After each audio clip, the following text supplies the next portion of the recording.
भगवान की अद्भुत माखन चोरी पूर्ण हुई।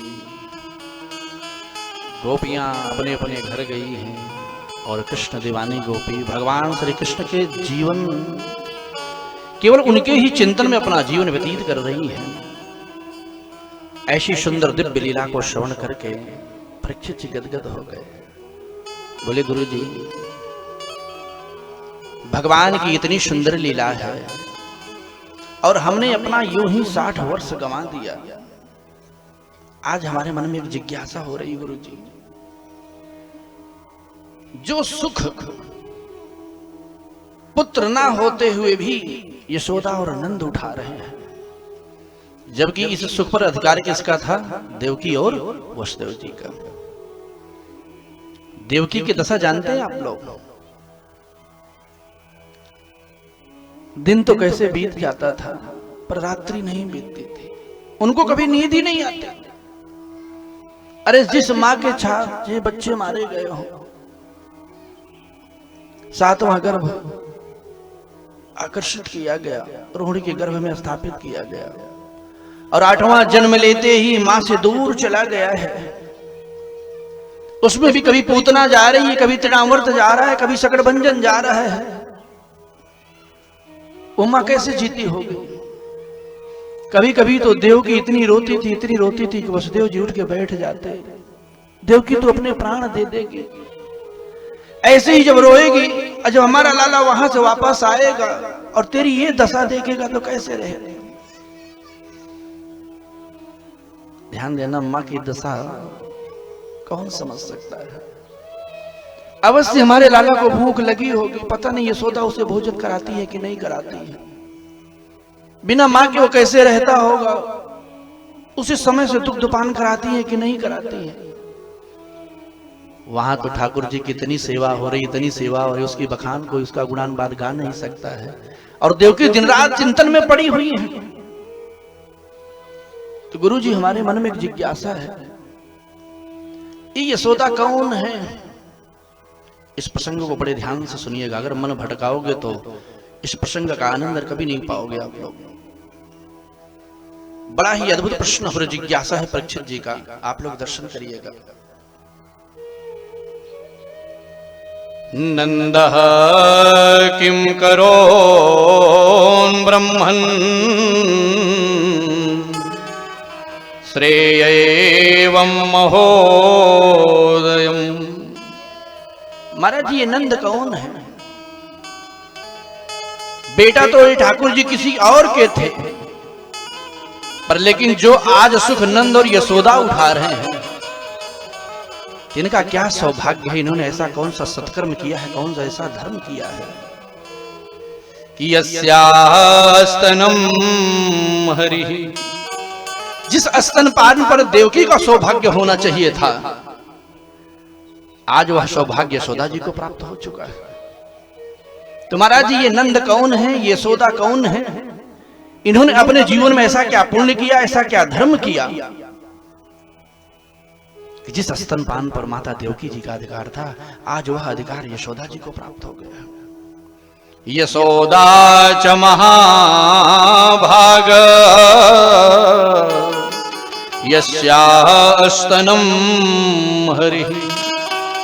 यशोदा जी ने ऐसा कौन सा श्रेयस कर्म किया, ऐसा श्रेष्ठ कर्म किया कि भगवान पर पूर्ण अवतार श्री कृष्णचंद्र उनकी गोदी में खेल रहे हैं और इतनी सुंदर लीला के दिव्य दर्शन लोग प्राप्त कर रहे हैं। सुखद देव जी प्रसन्न हो गए। परीक्षित तो धन्य है जो इतनी सुंदर सुंदर दिव्य लीलाओं के बारे में तो दर्शन करना चाहता है। बड़े ध्यान से सुनो। बोले, हाँ गुरु जी, भगवान की इतनी सुंदर लीला का दर्शन करके हम तो कृतार्थ हो गए गुरु जी। ये मन में जिज्ञासा है कि नंद और यशोदा कौन है गुरु जी? इन्होंने क्या सौभाग्य किया होगा? पूर्व जन्म में परीक्षित ध्यान देना, आज जो ये नंद और यशोदा पति पत्नी है ना, उस जन्म में भी दोनों ये पति पत्नी थे। द्रोणो वशोनां प्रवरो यशोदा च सहभागिनी।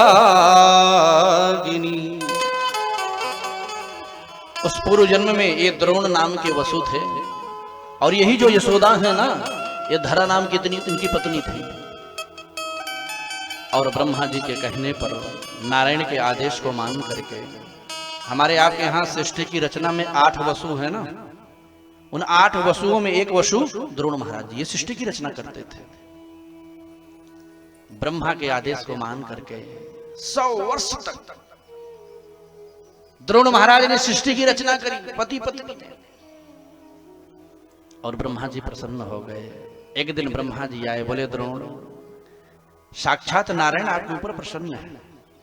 आपने नारायण का बहुत बड़ा कार्य किया है, उनकी लीला में आपने सहयोग किया है, सृष्टि की रचना में आपने हाथ बटाया है। बरम ब्रोहि, तुम जो वरदान मांगना चाहते हो वो वरदान मांग लो, ये नारायण का आदेश है।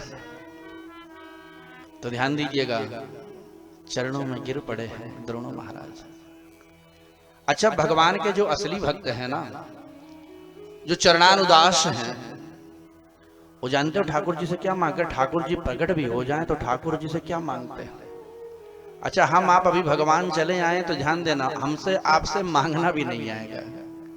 अरे बहुत ज्यादा से ज्यादा मांगेंगे, 10 20 50 बीघे जमीन मांग लेंगे, एक मकान मांग लेंगे, गाड़ी मांग लेंगे, बंगले मांग लेंगे, पुत्र पौत्र मांग ले, और क्या मांग सकते हैं? पर आइए द्रोण जी के जीवन का सौभाग्य देखिएगा। ब्रह्मा ने कहा जो वरदान मांगना चाहते वो वरदान मांग लो।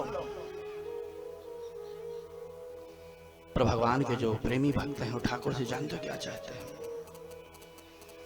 अर्थ चाहिए ना। और यही सौभाग्य अगर हमारा आपका हो गया ना, तो हमारा आपका जीवन परम धन्य हो गया। अर्थ चाहिए ना, धर्म काम चाहिए, कौशल्या कुमार मुझे राम चाहिए। प्रभु इतनी कृपा बन जाए, आपके चरणार बंदों का दर्शन मिल जाए तो जीवन हमारा धन्य हुआ। प्रभु सत्य संध दीन बंधो, सत्य संध दीन बंधो, दीन व्रत धारी। अरे चाहिए वृंदावन बाके, चाहिए वृंदावन बाके बिहारी। अर्थ चाहिए ना, धर्म काम चाहिए, कौशल्या कुमार मुझे राम। प्रभु आपके चरणार बिंदों का दर्शन मिल जाए, इससे ज्यादा हमें और क्या चाहिए? पर आज का व्यक्ति जानते हो, यही गलती हो रही हमसे आपसे। भैया हमने सुना है कि आपने बहुत सुंदर मकान बनाया, किसी को सुधार लीजिए, जीवन हमारा आपका धन्य हो जाएगा। हाँ हाँ भैया, अरे हमने गांव में ही नहीं, आजकल तो हमारे बच्चे इतना कमा रहे हैं कि हमने शहरों में भी कई मकान बना रखे हैं। आपने अभी तक सुना नहीं क्या? अरे हमारे पास तो बहुत गाड़ियां हैं। आजकल तो हमारे बच्चे, कौन हमारे, मैं, मेरा, इसी में खोए बैठे हुए। हमारे बच्चे तो हर साल नई गाड़ियां, जब कोई मॉडल की गाड़ी आए तो हमारे बच्चे बदल दिया करते हैं। कौन कमा रहे हैं? हम, और हम, मेरा, मेरे बच्चे कमा रहे हैं। वाह वाह वाह, बहुत अच्छा। हमने कई बीघे जमीन भी ले रखी है। किसने ले रखी है? हमने, हमारे बच्चों ने। आपको याद होगा सन 2014 में एक बार भूकंप आ गया था, थोड़ी देर के लिए सब कुछ हिल गया, ऐसे लगा जगत शून्य है। और मान लो वही भूकंप कहीं 2-4 मिनट रह गया होता तो जितने मकान थे सबके सब धराशायी हो जाते। गाड़ियां ले रखे हो, रोड पे दौड़ रही और एक्सीडेंट हो गया, 100 फीट खाई में गाड़ी गिर गई तो भगवान ने सत्यानाश कर दिया। भगवान ने हमारे मकान का सत्यानाश कर दिया। बनाया किसने था? हमने। बिगाड़ा तो ठाकुर जी ने। यही गलती हो रही है, इसी को सुधार लीजिए। ना हम कुछ बना सकते हैं, ना हम कुछ बिगाड़ सकते हैं। करने कराने वाले सब प्रभु। प्रभु आज हमारे पास झोपड़ी है, ये आपकी कृपा है। और महल हो गया तो ठाकुर जी आपकी कृपा है, अब हम तो रखवाले हैं, आपके दासान उदास हैं, चरणानुदास हैं, जहां आप रख दोगे वहीं पर निवास करेंगे, जैसी व्यवस्था हम बना दोगे उसी में रह जाएंगे। क्योंकि ध्यान दीजिएगा, जीवन जीने के लिए हमारी आपकी स्वर्ग तक सीढ़ी पहुंच जाए, धन संपत्ति वैभव लक्ष्मी में हम आप डूब जाएं, और जीवन में केवल एक बात आ जाए तो पतन होने में कभी विलंब नहीं लगता। उसी जीवन को सुधार लीजिए, उसी के घर में राम कथा, उसी के घर में कृष्ण कथा है। ये कथा सुनने का मतलब नहीं कि हमें आनंद आए और चले जाएं। अरे वो कथा रूपी संस्कार, वो कथा रूपी तत्व हमारे जीवन में आया तो कथा सुनना सार्थक हुआ, और कथा हमारे जीवन में नहीं अवतरित हो पाई, कथा सुनने का कोई मतलब नहीं होता। साधक ने कहा, जीने के लिए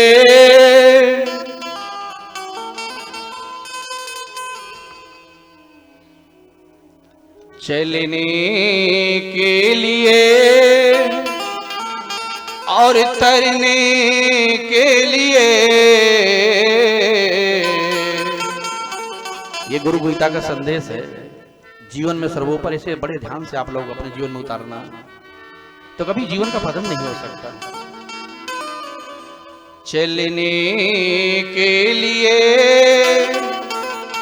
और तरने के लिए गुरु ज्ञान से बढ़कर कुछ भी नहीं, गुरु ज्ञान से बढ़कर कुछ भी नहीं। गिरने के लिए और झुकने के लिए, गिरने के लिए और झुकने के लिए अभिमान से बढ़कर कुछ भी नहीं, अभिमान से बढ़कर कुछ भी नहीं, भगवान से बढ़कर कुछ भी नहीं, मेरे श्याम से बढ़कर कुछ भी।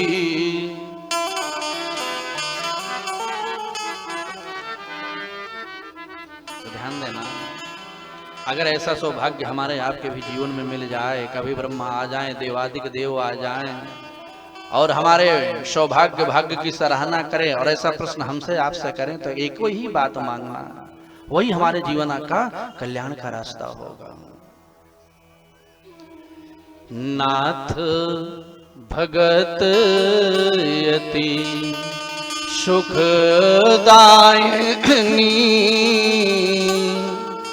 देहो कृपा कर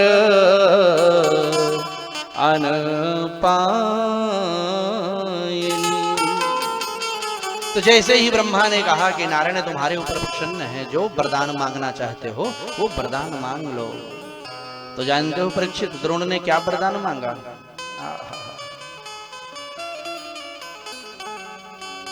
गोपाल बालम, गोपाल बालम भुवनैकपालम, संसार माया मति मोह जालम, गोपाल बालम भुवनैकपालम, संसार माया मति मोह जालम, यशो विशालम शिशुपालकालम, बालम मुकुंदम शिरसा नमामि। मन में बाल मुकुंद की छवि को विराजमान करते हुए द्रोण महाराज जी ने क्या मांग लिया। अय ब्रह्मन, अगर हमारे ऊपर नारायण प्रसन्न हैं, आप आशीर्वाद देना चाहते हो तो एक दिन वह परिपूर्ण अवतार भगवान श्री कृष्ण का हमारे घर में हो और उनके चरणार बिंदों की सेवा करने का अवसर सौभाग्य हमें प्राप्त हो जाए, तो इससे ज्यादा हमें कुछ नहीं चाहिए। ब्रह्मा तो अबाक रह गए। अरे द्रोण, तूने क्या मांग लिया, कभी विचार कर रहा है? 100 वर्ष तूने सृष्टि की सेवा क्या कर दी, रचना क्या कर दी, और उसके बदले में तू कृष्णा अवतार का दर्शन मांग रहा है। अरे संसार का ऐश्वर्य दे सकता हूं, संपत्ति दे सकता हूं, वैभव दे सकता हूं, लेकिन भगवान आपके यहां कृष्णा अवतार ले, उनकी सेवा करने का सौभाग्य हो, यह मैं कैसे दे सकता हूं? तो द्रोण ने कहा, महाराज अगर आप नहीं दे सकते हो तो हमें और कुछ नहीं चाहिए, हमें चाहिए तो केवल भगवान के चरणों की सेवा ही चाहिए। तो ब्रह्मा ने कहा, नहीं नहीं, ये सामर्थ्य हमारे में नहीं है। एक काम करो, अगर नारायण को ही आप पुत्र रूप में चाहते हो तो इसके लिए तुम्हें नारायण की सेवा करनी होगी और 100 वर्ष तक। ओम नमो भगवते वासुदेवाय।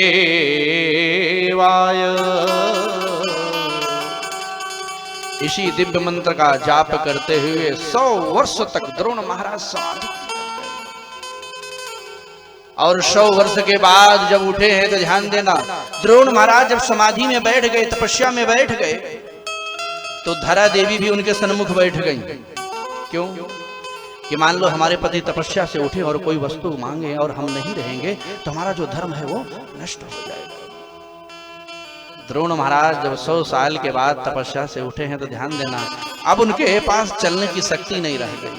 अरे भाई, 100 साल सृष्टि की रचना की, 100 साल तपस्या में बैठ गए, वर्षा ऋतु, ग्रीष्म ऋतु, जल, ओले, वृष्टि, सबको सहन किया, भूख प्यास, धरा के पास भी चेतना नहीं है, वृद्ध अवस्था को प्राप्त हो चुके हैं। लिखा है कि जब खेतों में अनाज गिर जाए, जब हम आप फसल काटते तो अनाज गिर जाते हैं ना, उसी को बिन करके लाया करते थे, गोमूत्र में स्वच्छ करके आटा बनाते थे, राम टिक्कर तैयार करते थे। और कभी कभी तो ऐसा होता था कि महीने में 15-15 दिन की एकादशी हो जाया करती। अरे भैया, शरीर में शक्ति नहीं है तो बेचारे कहां से जाएंगे मांगने के लिए? पर लालसा एक ही मन में है कि मेरो तो गिरिधर गोपाल, दोष रो न कोई। और ऐसे करते करते 11 साल व्यतीत हो गया, और एक दिन ऐसा समय आया कि 7 दिन से इतने बीमार हो गए कि वो न खेत में अन्न बिनने गए, न किसी के यहाँ भिक्षा मांगने गए। और ध्यान देना, पति पत्नी दोनों आश्रम में ही बैठे, उठने की भी शक्ति नहीं रह गई उनके पास। और ध्यान देना, जब ये बात लक्ष्मी जी ने स्मरण किया, भगवान का चरण दबा रही थी, बोले प्रभु वाह, द्रोण और धरा ने आपकी कितनी सेवा की। 100 साल उन्होंने सृष्टि की रचना में सेवा करी, 100 साल तपस्या में लीन हो गए, और आज उनकी दशा देख रहे हो प्रभु, भूख और प्यास से तड़प रहे हैं। अगर इसी प्रकार से भक्त आपकी भक्ति करते रहे और आपने आशीर्वाद नहीं दिया तो भक्तों की तो श्रद्धा टूट जाएगी। प्रभु कृपा करो प्रभु उनके ऊपर, नहीं तो उनके प्राण चले जाएंगे, और आपका ही चिंतन करते करते उनका प्राण जाएगा। प्रभु बहुत भूखे हैं, देखो आश्रम में तड़पड़ा रहे हैं। जैसे ही श्री हरि ने स्मरण किया, आंख डबडबाई, बोले चलो लक्ष्मी, आज आशीर्वाद देने के लिए हम दोनों साथ में चलते हैं। तो ध्यान देना, संत का वेश बनाया, लक्ष्मी जी भी साध्वी का स्वरूप बनाई, और जब आ रहे थे तो रास्ते में भगवान भूत भामन भोलेनाथ भी मिल गए। कहो प्रभु, आज वेश बदल के कहां जा रहे हो? माता जी के संग में। आओ आओ भोलेनाथ, एक भक्त की परीक्षा लेने जा रहा हूं। और जैसे ही द्रोण महाराज की कुटिया के पास पहुंचे हैं, ध्यान देना, सूर्योदय होने वाला है। 7 दिन भूख से तड़प रहे थे द्रोण और धरा, और जैसे ही ब्रह्म मुहूर्त में उठे, ध्यान दीजिएगा, भूख और प्यास से तड़प रहे थे, बीमार भी थे, लेकिन आज जैसे ही द्रोण महाराज प्रातः काल ब्रह्म मुहूर्त में उठे और इतने प्रसन्न थे, इतने प्रसन्न थे। धरा देवी के कर कमल को पकड़ लिया, बोले जानती हो देवी, आज मैंने स्वप्न देखा है। और ध्यान देना, तीनों मूर्ति भगवान भूत भामन भोलेनाथ और लक्ष्मी जी नारायण संत के बेस में कुटिया के सामने खड़े हुए हैं आशीर्वाद देने के लिए। बोले जानती हो प्रिय, आज मैंने कृष्णावतार का दर्शन किया ठाकुर जी का, और मुझे तो वो आनंद आया है, स्वप्न में वो आनंद आया है कि भगवान बाल लीला कर रहे हैं, गोपियों के घर में जाकर के माखन मिश्री चुरा रहे हैं। अच्छा एक बात ध्यान दीजिएगा, स्वप्न विज्ञान में लिखा हुआ है कि प्रातः काल जो स्वप्न देखा जाए और देखने के बाद निद्रा ना आए, तो वो प्रश्न कहीं कहीं उस स्वप्न कभी न कभी सत्य हो जाया करता है। और जो स्वप्न हम रात्रि में देखें, देखने के बाद सो जाएं, तो फिर ध्यान देना वो स्वप्न कभी सत्य होने वाला नहीं है। तो द्रोण महाराज ने बड़ी प्रसन्नता से धरा देवी को अपने स्वप्न की बातों को, कृष्णावतार, ध्यान देना अभी कृष्णावतार हुआ भी नहीं है, और उस लीला का दर्शन द्रोण महाराज जी धरा देवी जी को बड़े प्रसन्न भाव से सुना रहे हैं। कैसे सुना रहे हैं, आइए हम लोग दर्शन करेंगे। हमारे गुरुदेव भगवान का बड़ा सुंदर भाव है, दर्शन करिएगा आप लोग। और ये लीला दर्शन सुन के ना तो धरा देवी बिल्कुल प्रसन्न हो गई। ओहो, चलो अगर हमको इस जन्म में ठाकुर जी का दर्शन नहीं हो पाया तो कम से कम स्वप्न में ही लीला का दर्शन हुआ तो हमारा जीवन तो कृतार्थ हो गया। अच्छा, आजकल लोग स्वप्न कैसा देखते हैं, जिस स्वप्न को देखने के बाद कुछ भी न प्राप्त हो, ऊट पटांग स्वप्न देखने रहते हैं। अरे स्वप्न भी देखना है तो हमारे ठाकुर जी का स्वप्न देखो तो जीवन हमारा आपका धन्य हो जाए। द्रोण जी ने कहा, प्रिय जानती हूं मैंने स्वप्न में क्या देखा? सपने में सखी मैंने देखा प्रिय, भगवान बाल्यावस्था में गोपियों के घर घर में जाकर के माखन मिश्री चुरा रहे हैं, और गोपियां उससे परेशान होकर के यशोदा जी के पास उल्हाना देने जा रही हैं। और आज एकत्र होकर जब सभी गोपियां उल्हाना देने गई तो क्या भाव बना है, ये बात द्रोण जी धरा देवी जी सुना रहे हैं। प्रिय,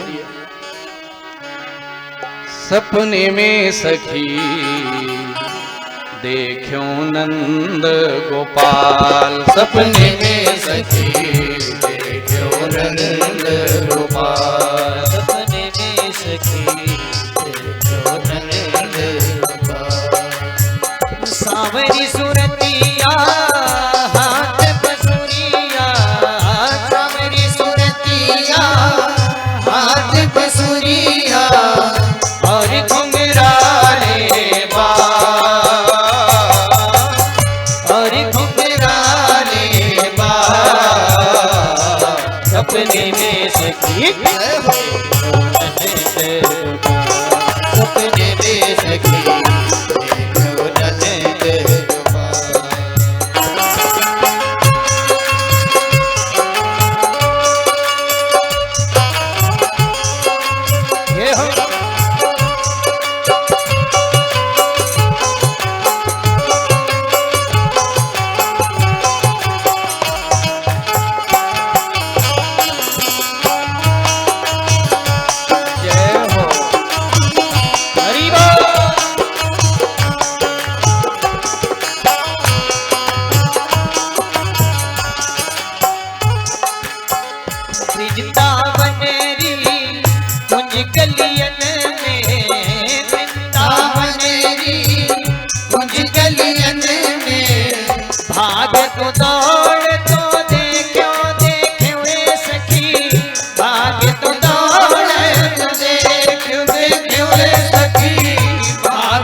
लुक तो छिपे तो मन घट ऊपर, लुक तो छिपे तो मन घट ऊपर, सबरी मटकी फोड़ो फोड़ो वे सखी, सबरी मटकी फोड़ो फोड़ो वे सखी, सबरी मटकी फोड़ो। घर घर जाव तो माखन चुराव तो, घर घर जाव तो माखन चुराव तो, प्यारो यशोदा रुला, प्यारो यशोदा रुला, सपने में सखी क्यों न मिले बाबा, सपने में सखी क्यों न मिले, सावरी सुरतिया हाथ पसुरिया, सावरी सुरतिया हाथ पसुरिया, और घुंघराले बाल, और घुंघराले बाल, सपने में सखी क्यों न मिले बाबा, सपने में सखी क्यों न मिले बाबा।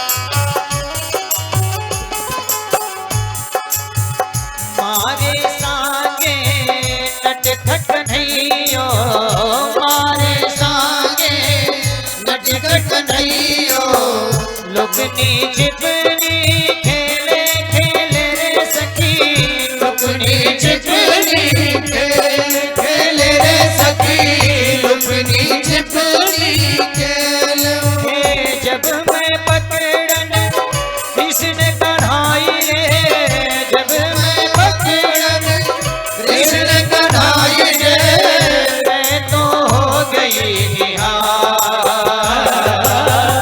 मैं तो हो गई निहार, सपने में सखी क्यों न मिले बाबा, सपने में सखी क्यों न मिले बाबा, सपने में सखी क्यों न मिले बाबा, सपने में सखी क्यों न मिले बाबा, सखी रे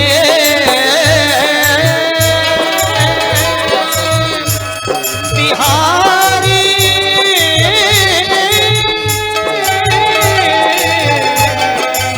बिहारी,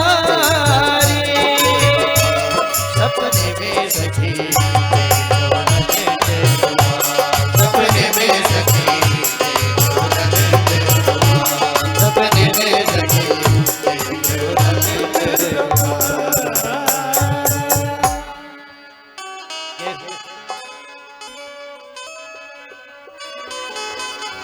ध्यान दीजिएगा, अभी कृष्णावतार हुआ नहीं है, मन में कृष्ण की लालसा का भाव लिए हुए द्रोण महाराज इस स्वप्नोद बात बता रहे हैं। और जैसे ही सूर्योदय हुआ, अलाख निरंजन लगा दिया सामने कुटिया के।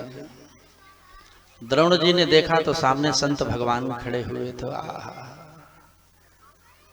अरे प्रिय, देखो तो सही, आज हमारे कुटिया में कुछ संत पधारे हुए हैं। दौड़ करके गए तो संतों के चरण का दर्शन किया और उनके संग में उनकी पत्नी साध्वी थी। जानते हो भगवान ने आशीर्वाद देने के पूर्व क्या परीक्षा ली द्रोण महाराज की? बोले द्रोण, अरे हम उत्तराखंड से पधारे हुए संत हैं, साथ में हमारी पत्नी भी है, और आज हम 7 दिन से भूखे हैं। अगर तेरी कुटिया में कुछ प्रसाद है, कंदमूल फल है, हमें प्रसाद पाओ, हम बहुत भूखे हैं। ध्यान दीजिएगा, 7 दिन से तो द्रोण और धरा स्वयं भूख से पीड़ित हैं। कुटिया में एक भी अन्न का तिनका नहीं है। और आज संत भगवान पधारे दरवाजे पे तो वो भी 7 दिन से भूखे। द्रोण की आंख भर आई, बोले प्रिय, हमने जो जीवन भर पुण्य की कमाई की है ना, जो हमने धर्म किया, सत्कर्म किया, आज हमारा किया गया सत्कर्म सब नष्ट हो रहा है। ये देखो, हिमाचल से चल करके संत भगवान पधारे हुए हैं और 7 दिन से भूखे हैं। वाह प्रभु, आज आप हमारी खूब परीक्षा ले रहे हो। अरे संत भगवान को भेजना था तो उस समय जब हम स्वयं भूख से पीड़ित हैं, कुटिया में न अन्न है न जल है। प्रभु धरा देवी की तरफ देखते हुए आंख भर आई, बोले प्रिय, आज तक हमने तुमसे कभी कुछ नहीं कहा, लेकिन हमारे पास अब चलने की शक्ति नहीं है और दरवाजे पर संत आए हैं। और ध्यान देना, जिसके दरवाजे से संत भूखे चले जाएं, बिना जल के चले जाएं, तो ध्यान लेना जीवन में आपने जो भी पुण्य धर्म किया है उसी दिन सब नष्ट हो जाया करता है। ऐसा जीवन बनाइए कि हमारे जीवन में भी कभी कोई संत आए, कोई गुरु आए और आशीर्वाद दें। बिना संत सेवा किए हुए भगवंत सेवा करने का अवसर कभी प्राप्त नहीं होता है। धरा देवी, एक काम करना, मैं तो बीमार हूं, हमारे पास शक्ति नहीं है।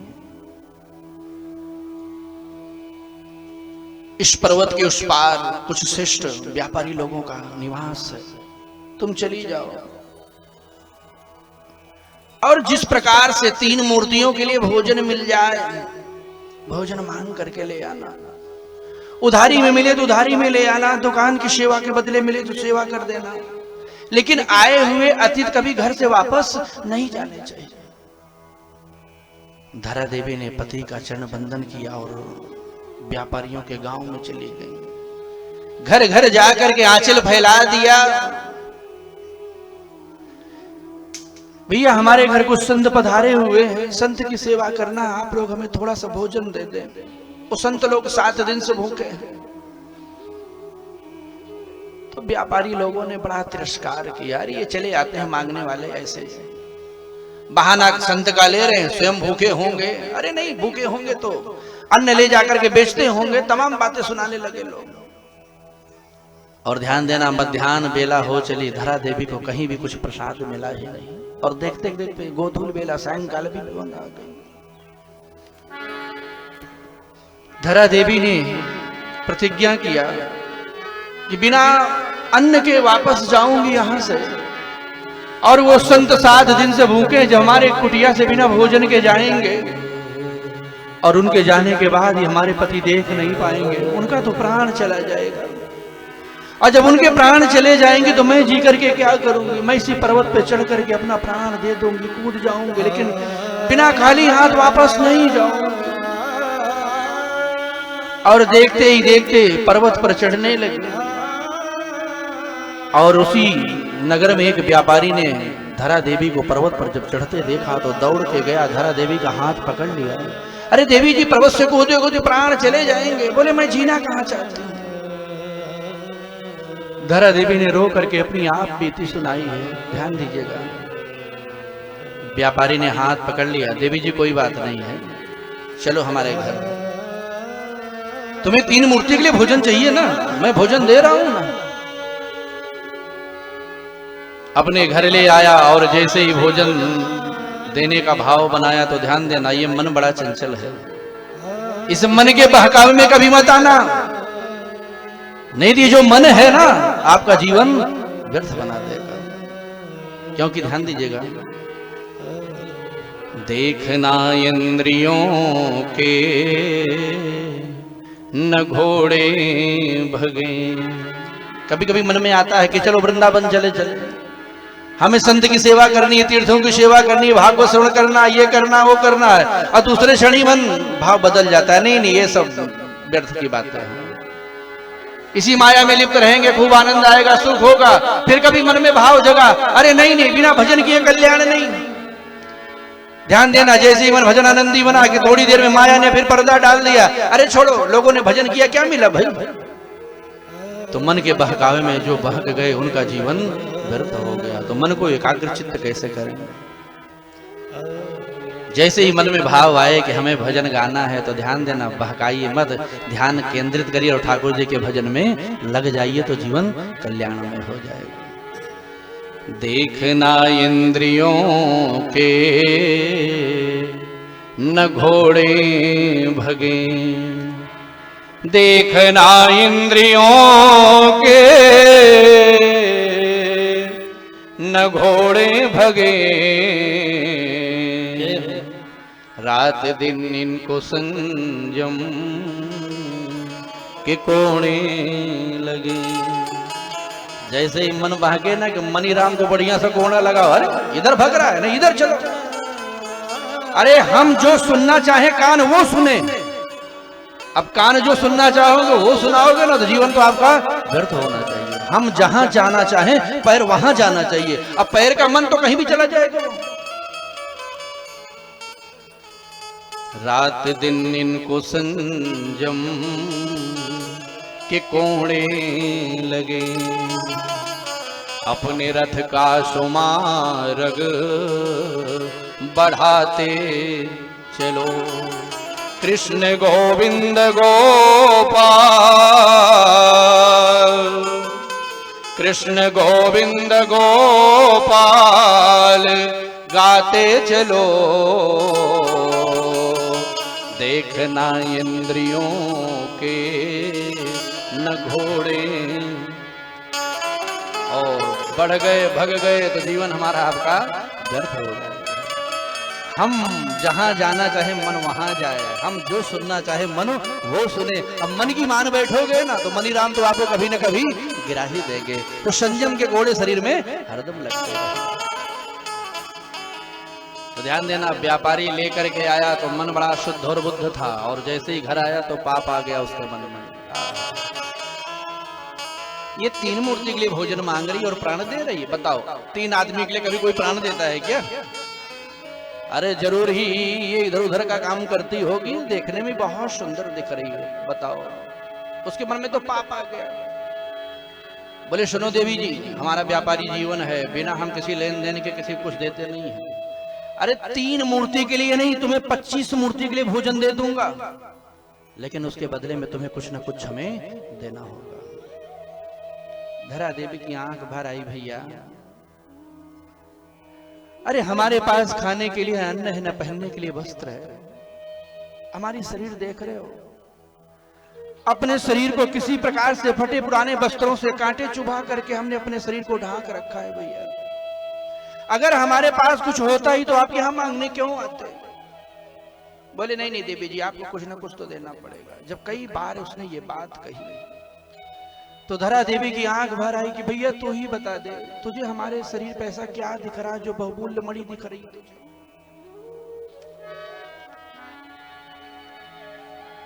तो व्यापारी के मन में पाप तो बस ही गया था। उसने माँ को देख करके, भाव तो कुछ और था, उसने माँ के स्तनों की तरफ इशारा कर दिया कि देवी जी अगर आपको मूर्तियों के लिए भोजन चाहिए तो इनको हमें देना होगा।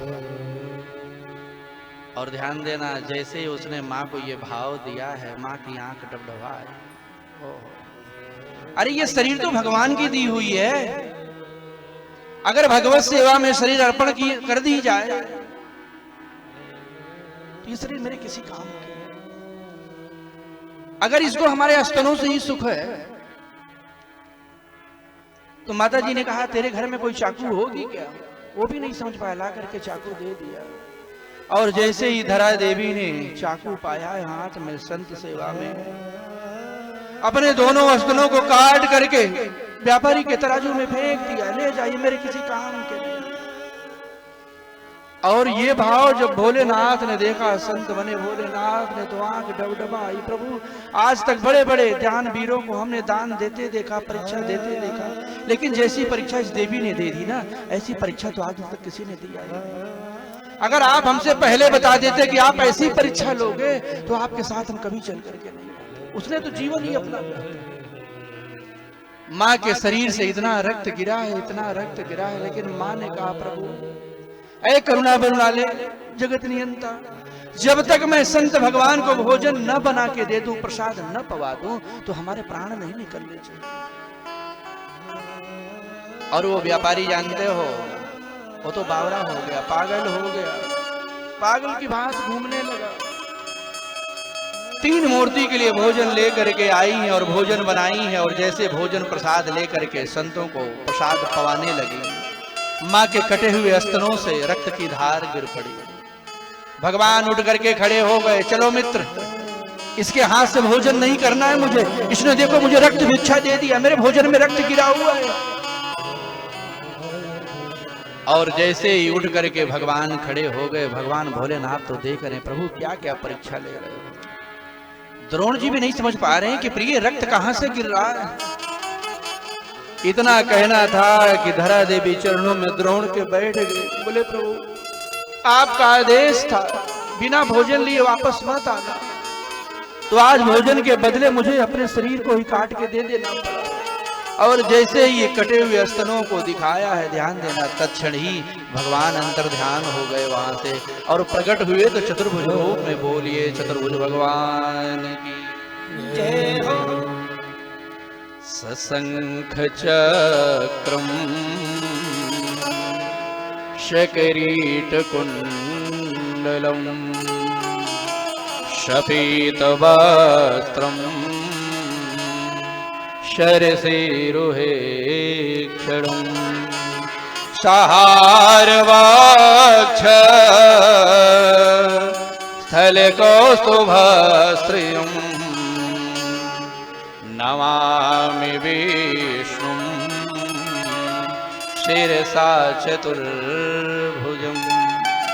जो चतुर्भुज की आंकी वाकी झांकी का दर्शन किया, द्रोण और धरा चरणों में गिर पड़े। और ध्यान देना, चतुर्भुज भगवान की आंख से आंस गिर रही है, भगवान की आंख सजड़ हो गई, अश्रुपात हो रहा है, भगवान भर भर के रो रहे हैं और हृदय से लगा लिया धरा देवी। बोले अरे धरा देवी, इसे अखिल कोटि ब्रह्मांड में बड़े बड़े दानवीरों ने मुझे दान दिया, लेकिन जैसो दान आज तूने दिया है हमारे लिए ना, ऐसा दान आज तक किसी ने हमको दिया ही नहीं है। माँ, ये तेरा दिया गया दान कभी व्यर्थ नहीं जाएगा। आज भगवान ने मां शब्द से संबोधित किया। जिन स्तनों को तूने मेरे लिए काट करके उस व्यापारी को दे दिया, ये तेरा ध्यान दिया हो मुझे याद रहेगा मां। इस ऋण से मैं कभी वो ऋण नहीं हो पाऊंगा।